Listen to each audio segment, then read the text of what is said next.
Hello everyone, I'm Sam Rikard. You're watching Mayor to Mayor, and today I have with me Mayor Chip Johnson of Hernando.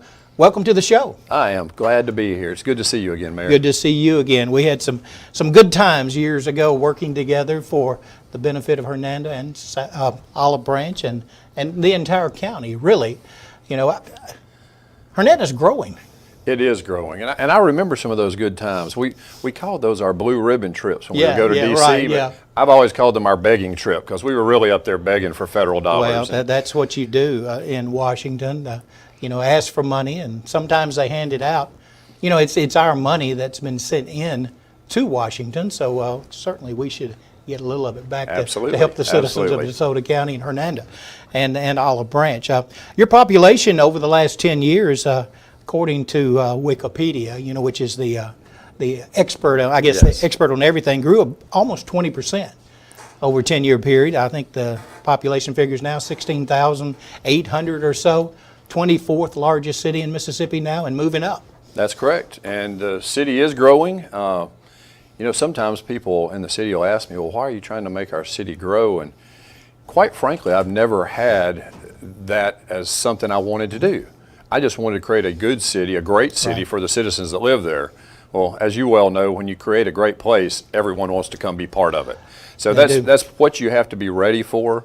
The only way to stop the growth is to not have a very good town, and I don't think any of our citizens want that. So we just try to control things the best we can and make a great place for the citizens that live there, and we know others are going to continue to come, so we have to plan for that. You do, and that's the difficult part of your job is planning for the growth, especially when a town is growing like Hernando is now, like Olive Branch has over the years. You know, I told people over the years that people move to my town for the same reason that I stay here. You know, those quality of life issues, and that was one of the most difficult parts I thought of my job was trying to maintain as many of those small town amenities or that character as you could, but my opinion, at some point in time, it becomes almost impossible to do so.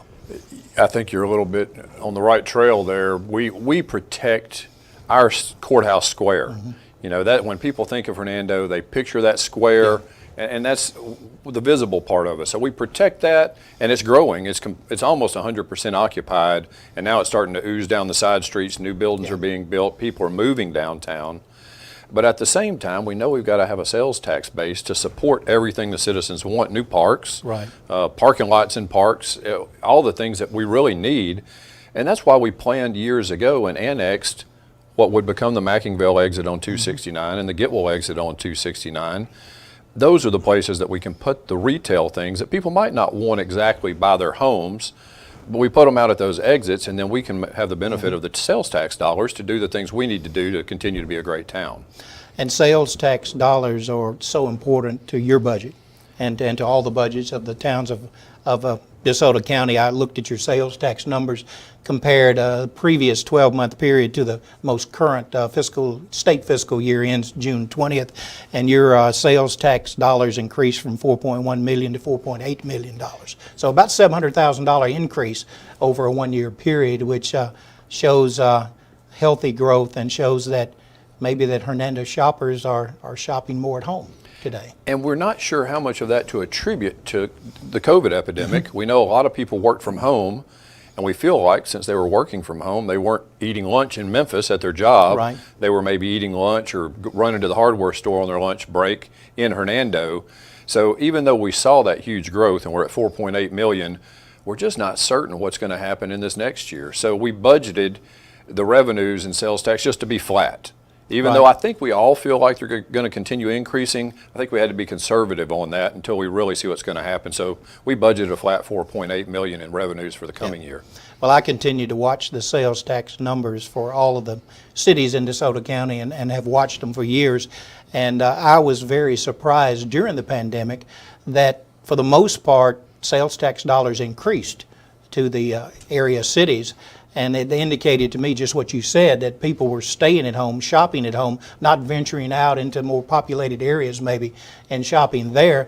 And what has surprised me also is those numbers have not decreased since then. You know, your sales tax dollars increased during the pandemic and they've not dropped down. So I think it was a wise thing to budget conservatively, and hey, if you get more, then that's a good If thing. we get more, we'll put it in the rainy day fund. There you go.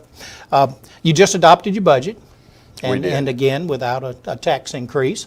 And are there any budget items that stand out that you'd like to talk about with the citizens? Well, you know, we did not do a tax increase, so we didn't have a lot of new revenues. The sales tax increase is one of the new revenues. But we decided, and my plan was, after being on the campaign trail and lots of the new aldermen, we have, as you know, we have 5 of 7 new aldermen. And that's a big deal. Well, it's really 4.5.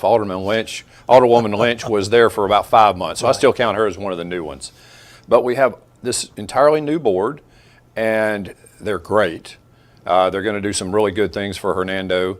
But the budget process is something that's entirely new to them. Yeah. And I've had 4 years of not doing budgets, so it took me a little time to get up to speed. And as you know, you usually start a city budget in May.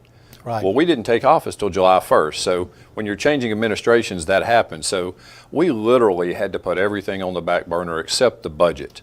And we got it passed September 7th, and we did something a little unusual. We had 3 public working meetings with the entire board there. The public was able to see us on YouTube or be in the room with us.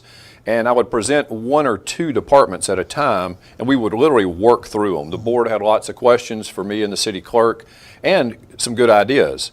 So by the time it came September 7th and I was able to present the budget, their ideas were in that budget, so it was a lot easier to get passed. So we got it passed, and we're focusing mostly in this budget on getting our employees to where they need to be. There were some individual positions that needed raises, and the ones that weren't the individuals, everyone else got about 3%. So we had to adjust lots of things in that budget, but the big things we did, and there aren't many big things we were able to do in that budget, but we knew we needed to keep up with our public safety issues. So we are adding 3 more firemen and 5 more police patrolmen. And there was some hesitancy on the board, not that anybody didn't want to do that, but everybody's always worried about, do we have enough revenues? Right. And so while we were in that meeting, we decided, instead of saying, well, let's only hire 3 policemen instead of 5, we said we're going to hire half of them in the first half of the year. Yep. And then we'll look and see where our revenue estimates are really. And if we're on track, we hire the rest of them. If for some reason we're going backwards and not meeting our revenue projections, we'll regroup.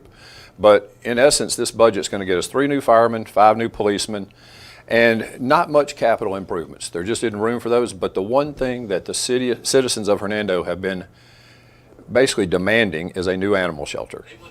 So we put $900,000 into the budget, and we are having the animal shelter reworked by the architect, and we're going to get it ready to bid out as soon as we can. And that's basically the big things in our budget this year. Yeah. You know, I realized during my years, you're constantly working on the budget. You know, either you're working that 5-month period of trying to create the budget that gets adopted by the middle of September, but then after that, then you're tweaking and you're adjusting the budget. You know, it's a year-round process. That's right. You know, a lot of people don't understand. I think government's ways of doing things, people always would tell me, you need to run government like a business. And I said, well, if you didn't have all the laws, you could. You know, but there are a lot of things that Mississippi law places upon you that will not allow you to react quickly to things. You're right. Which is frustrating at times for a mayor, I know. You know, you want to go out and fix that problem today, but then you tell that person, yeah, well, we have to bid it and we have to do these things, and in 6 months from now you may see some work That's going right. on. You know, you may find a used fire truck out there you want to purchase that's a great deal, but then by the time you get through the bidding process, you can't really buy that fire truck. Right. You know, those things get frustrating. And I think one of the few things that cities can do to operate like a business is to pay their employees fairly. Yeah. You know, if we can keep the employees happy, they're going to create a better outcome in their department, which is a better outcome for the citizens of Hernando. So we always need to be taking care of those employees. They're the front line out there. Right. The citizens see them and their work they do every day. Yeah, they are very, very important. You have a lot of things going on in Hernando other than you know, budget related, other than infrastructure, and we didn't even touch on infrastructure. McInvale Road looks almost complete to me when I head over there. That's right. So as you were part of those trips to D.C. we alluded Right. to earlier, and while you were talking about DeCrua and sewer, I was talking about the McInville exit. Been talking about that thing since 2006. And we finally got it approved. And in 2016, then Transportation Commissioner Mike Taggart said, okay, if you will get McInville Road realigned to line up with the other piece of it, we will go ahead and start the McInville exit. And it's taken 4 years, 5 years to get done, but we will be holding the ribbon cutting on October 13th. Okay. So we have a new exit on I-269, and I feel like it is the most valuable real estate in the whole Mid-South. If you really think about the location, first of all, it's bare. It's a blank palette. And it's 20 minutes from downtown Memphis and 20 minutes from Collierville. It's where everybody can get to easily, and businesses are already starting to take a look at it. One business is having the siding put on their 60,000 square foot building already on Green Tea right at that exit. And that's the Field House, which is going to be an incredible asset. They're going to have high-level baseball, basketball, and volleyball going on there. And they just sold 4 acres of it to Ortho South. So we're going to have our first large medical facility in Hernando. In fact, you had an item on your most recent board agenda about Ortho South and that subdividing, I think. That's right. We had to subdivide the 4 acres off for them and get them to put in the extra lane of traffic and bond that and all the things you have to do when you subdivide something. Well, I'm sure the McInville Road exit has changed some of the traffic patterns in Hernando. One other thing that I think will change some of your traffic, particularly on McInville, is the recent announcement by DeSoto County Schools to build you a new high school north of that interchange, I believe. That's right. Correct there. Yeah, Corey Usselton said that they have got it under contract, and it will be on the east side of McInville, almost to Pleasant Hill. Yeah. Not quite up there. I think they're going to save that piece for commercial development at the corner. But the school has got over 90 acres there, I believe. Yeah. It's going to be a big facility. That will be a good thing for your city also. It will. We have so much trouble with the middle school and high school being on the same campus there, and there's no way to make that traffic any better. So getting the school, the big high school, where the students are driving themselves in many instances, getting it moved up north is going to be a good thing for us. It will be a good thing. Let's talk about a few festivals that you have. I know you just recently had the Water Tower Festival, September 25th, and then upcoming a little bit later this year, you have the Hernando Water Tower 10K. That's right. Dickens of a Christmas, your farmer's market. Let's talk about some of those things. Well, the farmer's market goes on from May to October generally, and we started that in about 2008, and it is the state's largest farmer's market, the state's favorite farmer's market, and it's a USDA certified market, so you know you're getting safe goods when you go there. We have everything from tomatoes to steaks, and it's all for sale right there every Saturday morning from about 8 o'clock till 1. So that's a great attribute for our city. The Water Tower Festival we just had, talked to TJ Cates a little earlier, and he said he was there and enjoyed the music. We had 160 vendors there that day, so it was great. We also had Malcolm. We have a business in Hernando called Malcolm's How to Barbecue Right, and he is world renowned, literally millions of YouTube views.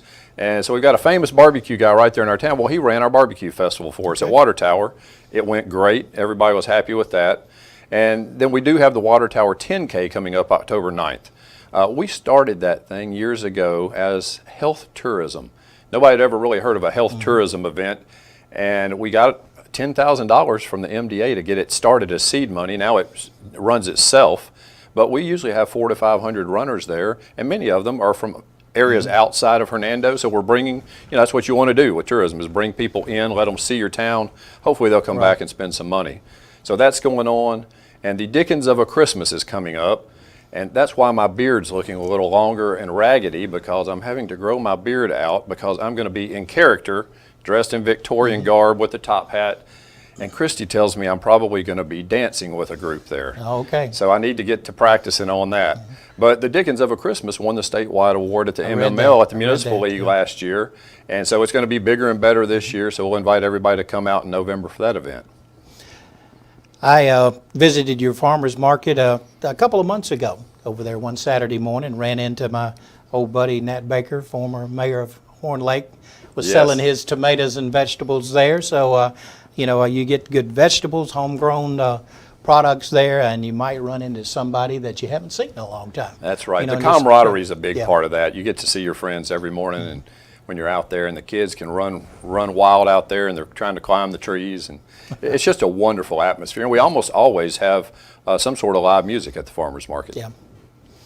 That day, I think there were Ole Miss and Mississippi State baseball players there signing autographs. Yes. The day I was there. You never know what you'll find. Yeah, you never will. And they were sitting side by side, getting along too. We had to break up a fight between them did later. you? Yeah, I'm sure you did. Yeah.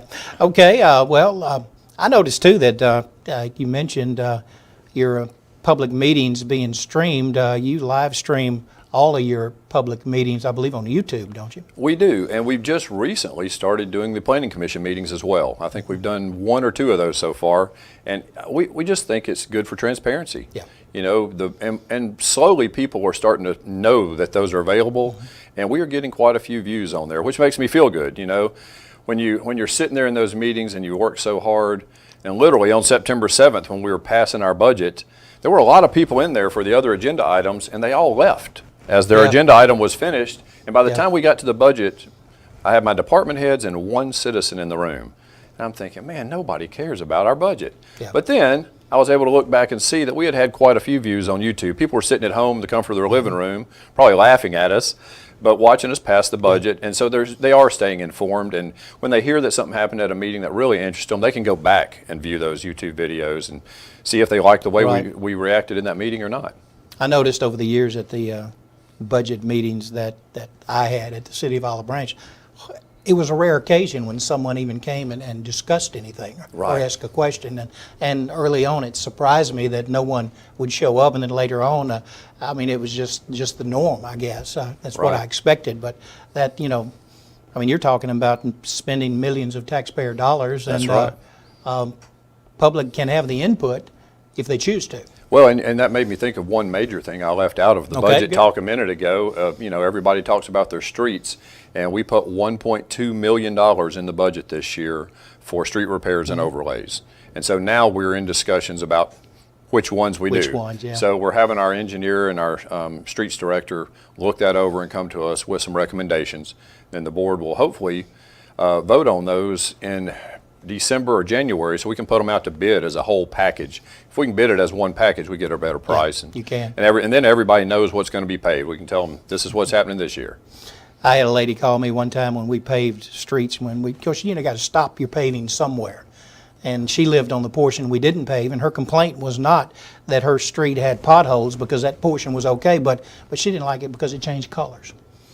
You know, it was dark pavement, and all of a sudden it was faded pavement, you know. Well, you know, that's what we're a little concerned about, because the longer you're in the job, the more you learn. And we had a study done in 2018, I believe, that told us how to maintain our streets. Well, part of that is you put crack seal on, or you do a fog spray at certain times. And those crack seals mean you've got a black strip across the street. Right. Your streets are not always just going to look pretty, but we've got one whole neighborhood that is completely smooth. You feel like you're on glass driving over it, but there's a crack every 20 yards. Yeah. And we're going to have to seal those cracks so the street doesn't deteriorate. Right. And of course, everybody thinks, well, why didn't you just overlay it? Well, sealing the cracks may be $10,000, overlaying it's $80,000. Right. And it's just what you do to maintain your streets. And we're going to have to do some public education. I had to be educated on that myself. Yeah. So we're going to be doing not just overlays this year, but we're going to be starting a street maintenance program. Yeah. Well, is there anything else that you'd like to tell your citizens that we have not touched on right now? Well, first of all, you know, this is my first public time to be able to say thank you for electing me again. It's been about 3 months, and I feel like I'm getting my feet wet again and trying to figure it out. And I'm actually enjoying being the mayor. And I want to make sure that the public, all of you out there, know that I'm always available. If y'all look on my Facebook page, my phone number's on there where it's been for years, 901-371-7743. That's my cell phone number. So if you can't get your issues handled by the normal channels calling City Hall, I'm always available. Text me, call me, send me a Facebook message. If you just post something on Facebook, I don't stay on Facebook. I may miss that, so make sure you call and tell me if something's wrong. And I really want to try to handle your problems. We can't do everything, and a lot of times, I've always told people, and you will remember this as a mayor, when people come into your office asking for something, almost all the time it's something we would like to do. Oh, yeah. But usually a problem of not enough manpower or not enough money. So we need to try to find ways to work through that, of course. So I just want the citizens to know we're on the same team. I'm here to represent you. I'm here to listen to you. And if you think that I'm going off the rails or going a different direction than you would like me to, give me a call. Don't wait till 4 years from now. Call me and talk to me right now, and let's discuss your problem and see what we can do to solve it, because that's what you've hired me to do, is solve the problems. Okay. Well, Mayor, thanks for being on the show today. I hope this is not a first-time thing. My vision of this show is to allow the mayors of DeSoto County to come back maybe once a quarter or maybe a couple of times a year to talk about what's going on in their respective cities. So I hope we can have you back soon. I will be back anytime you ask me, Sam. All right. I'm Sam Rikard. You've been watching Mayor to Mayor. I've been here with Mayor Chip Johnson of Hernando. Thanks for watching.